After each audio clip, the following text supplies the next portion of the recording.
Hi, hello, welcome to Devon Monk's Works and Worlds. We are on Monday, Monk 65, and yes, I have decided to just keep counting even though we skipped a week. We're just going to go forward. Just going to go forward because, I mean, what else are you going to do? We're just going to go forward. So we are on Monday, Monk 65, and I want to thank you for coming here and spending a little time with me. I really appreciate it.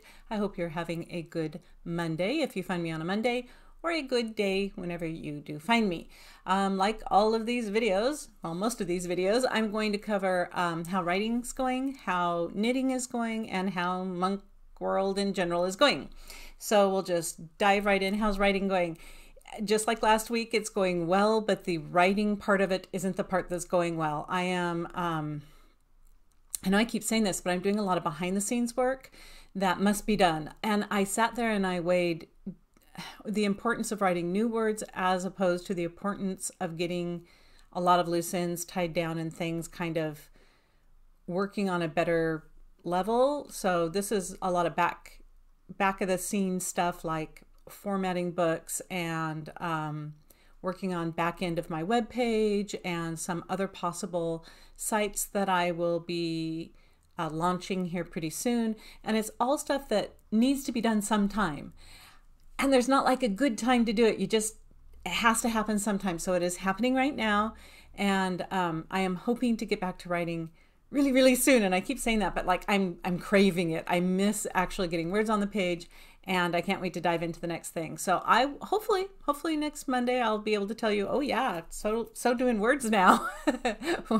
We'll see. But yeah, so writing as far as the things that go along with writing is going well. Thank you. Okay. Knitting.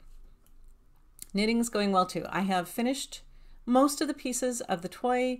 I'm going to work on making it all up into one toy. I don't know how I think about how this toy has turned out. Like, but I feel that way with a lot of toys. But it's like, I'm not sure if this is going to work as a toy. So we'll see. I'll get it all put together and then we'll see if it's something that I don't feel too embarrassed to give away. Maybe I'll even give it away if I'm embarrassed about it.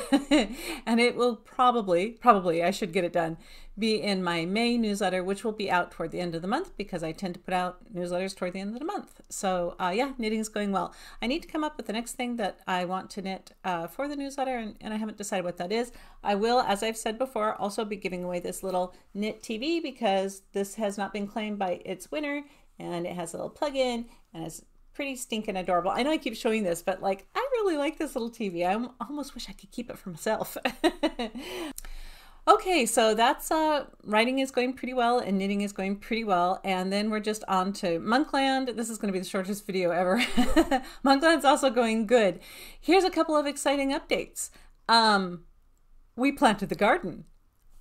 Oh yeah, we did.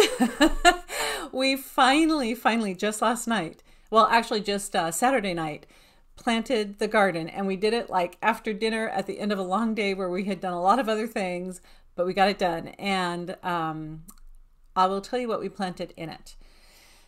We planted lettuce and spinach, leaf lettuce. We like that because I can just walk out the door and harvest it and have myself a salad in the summertime. It's lovely. So lettuce and spinach. We planted beans and peas. We planted acorn squash and butternut squash. We planted beets and beets and parsnips and carrots. We planted lemon cucumbers and a couple different peppers, some banana peppers and some poblano, is that how you say those? I think. I wasn't in charge of planting the peppers. I'm pretty sure that's what those were. And then we planted tomatoes. So many tomatoes. Like the monk man, the husband, has gone tomato happy. If you're watching this, honey, I'm sorry, but you got a lot of tomato plants. So we have a bunch of tomato plants, which is cool. And then let's see, we planted cilantro and basil.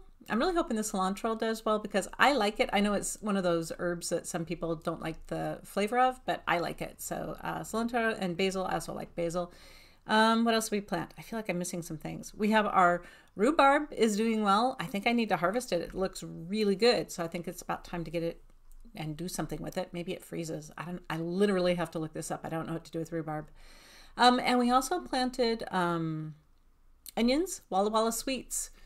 Don't know if you can get them where you live, but oh, they are good onions. Walla Walla Sweets are a yellow onion. They're kind of like they're, you know, duh, they're not white because they're not a white onion, but they're a big onion like a white onion. They're kind of a yellow onion, and they are sweeter, just like their name says, than most onions. And they're wonderful. I just love cooking with them. So one of our biggest beds we planted onions in. So we have a bunch of onions. Oh, and we planted some chives, I think, or green onions somewhere too. And that might be it, although I might have missed a few things. If I missed a few things, I'll do an update. But basically, the basics. We got the garden going, and this is May, and that's earlier than last year by like 2 months. And I'll take it. I'll take it. And the weather was pretty good when we were planting. I don't think we've ever had a beautiful, mild spring day when we've planted the garden. It's either been cold and raining, or cold and windy, or just windy so that you try to get the seeds out and they all just blow around. Oh my gosh, I spilled the entire packet of carrot seeds on the ground. So I think we're gonna have wild carrots popping up everywhere. But yeah, so it was windy when we planted this time, but it wasn't too cold, which was nice. And we're supposed to have some good weather coming up this week, some good sunshine, and it's otherwise been mild, which is nice. I need to go water everything.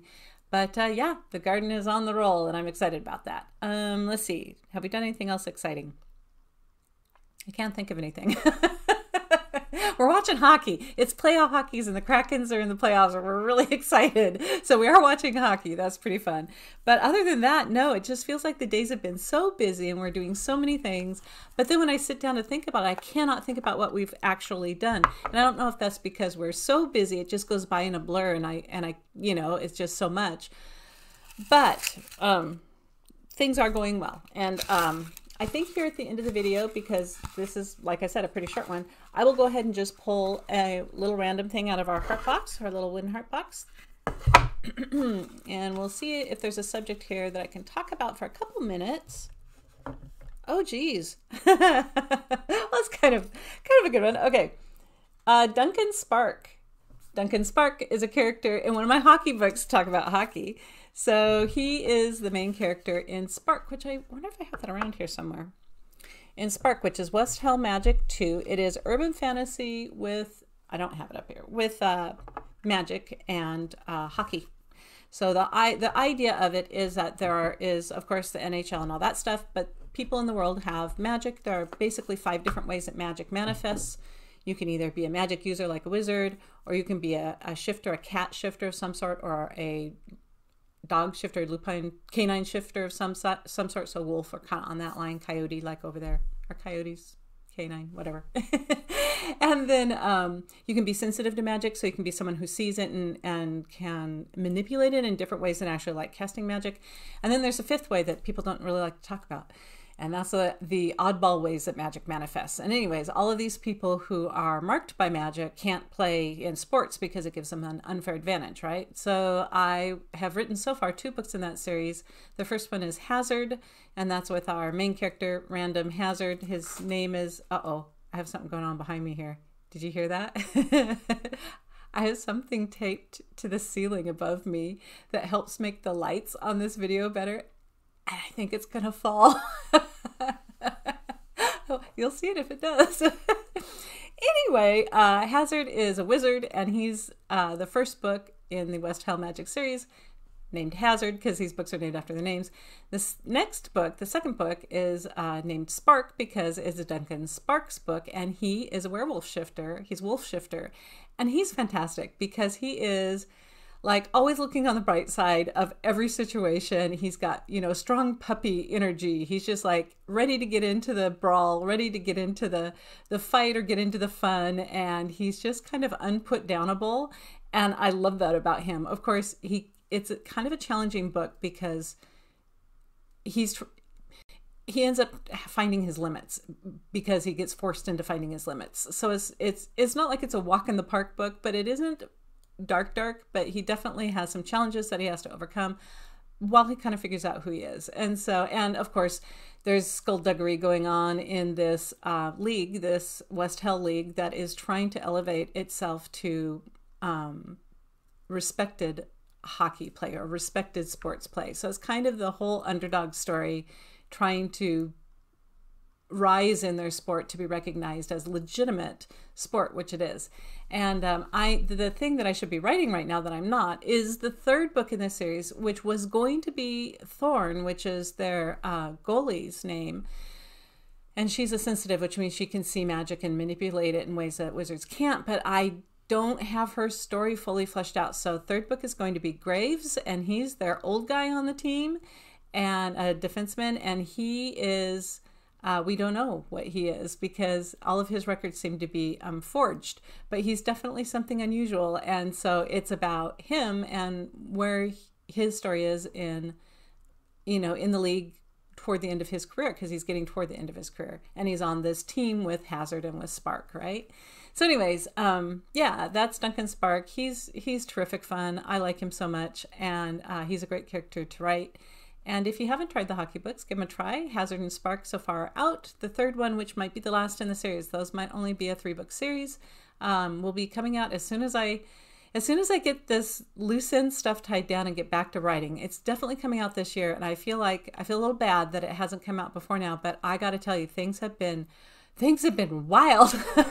Things have been so busy. I am working at the top of my capacity, and this is just the speed we're going at right now. So I hope to get more work out to you soon. If you find me because of my writing, I appreciate you absolutely more than you can ever understand. Thank you. If you find me for my knitting, I totally welcome you and appreciate you too, because I love sharing the joy of knitting. Or if you just come by because you want to listen to me ramble about the carrots and the, which look, carrot drama, already carrot drama. We had carrot drama last year, about how I never harvested it almost. And then we had carrot drama this year. I spilled all the seeds out onto the ground, and so now I've got like a pile of carrots that are probably going to grow in the middle of the yard or whatever. So yeah, carrots are a dramatic vegetable, and we did not know that, but we learned people that carrots are little drama queens. So yeah, okay, that thing above me is about to fall, so I am going to call this video done. Thank you for stopping by. I really appreciate you.